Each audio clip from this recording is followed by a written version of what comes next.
અમદાવાદમાં એટીએમ કાર્ડની ચોરી કરી જાતે પાસવર્ડ બનાવી પૈસા ઉપાડતો ઠગ ઝડપાયો।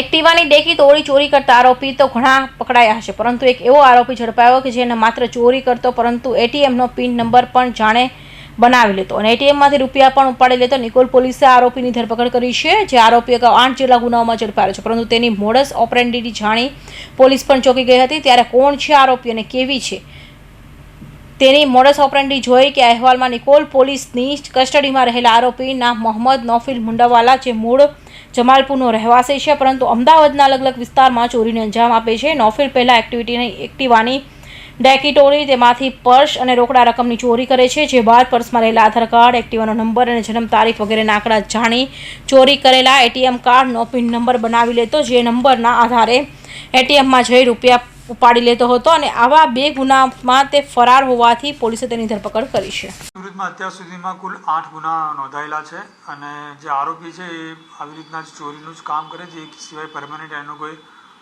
કામ નથી કરતો। અને જે જ્યારે એ અગાઉના ગુનામાં ત્યારે એ ખાલી સામાન્ય વ્હીકલમાંથી કોઈ ચોરી કરતો હતો, પણ વ્હીકલમાંથી ચોરી કર્યા બાદ જ્યારે એને આવા ડોક્યુમેન્ટ મળતા હતા ત્યારે એને કોઈનું એટીએમ અને આધાર કાર્ડ અને આરસી બુક બી એક સાથે મળતા એના પોતાના મનમાં એવું વિચાર આવ્યો કે ભાઈ એટીએમમાંથી મતલબ વ્હીકલમાંથી રૂપિયા ઓછા મળતા, હવે એટીએમ કાર્ડ મળ્યું છે તો એમાંથી મારે કઈ રીતના રૂપિયા લેવા।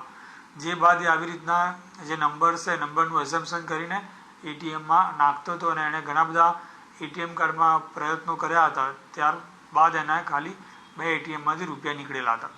આરોપી નોફિલની પૂછપરછ કરતા સામે આવ્યું કે તે અગાઉ માત્ર 2 વ્હીલરની ડેકી તોડી ચોરી કરતો હતો। જો કે એટીએમનો પિન, જન્મ તારીખ કે પછી વાહન નંબર હોવાનું ધ્યાને આવતા તે એટીએમમાંથી રૂપિયા પણ ઉપાડવા લાગ્યો હતો, જેથી એક જ ચોરીમાં તે વધુ રૂપિયા મેળવતો હતો। આરોપી પાસેથી પોલીસે 58,000નો મુદ્દા માલ પણ કબજે કર્યો હતો। આ પહેલા આરોપીએ 8 જેટલા ગુના આચર્યા હોવાનું સામે આવ્યું છે, તેથી પોલીસે આરોપીઓના તમામ ગુનાની માહિતી મેળવી વધુ તપાસ શરૂ કરી છે। ઝડપાયેલા આરોપીની મોડસ ઓપરેન્ડી સાંભળી પોલીસને પણ પરસેવો છૂટ્યો હતો, કારણ કે મોટાભાગના પોલીસકર્મીના એટીએમના પિન નંબર પણ આવા જ હતા, જેથી જન્મ તારીખ કે વાહન નંબરના પિન નંબર તરીકે રાખતા લોકો ચેતી જવાની જરૂર છે।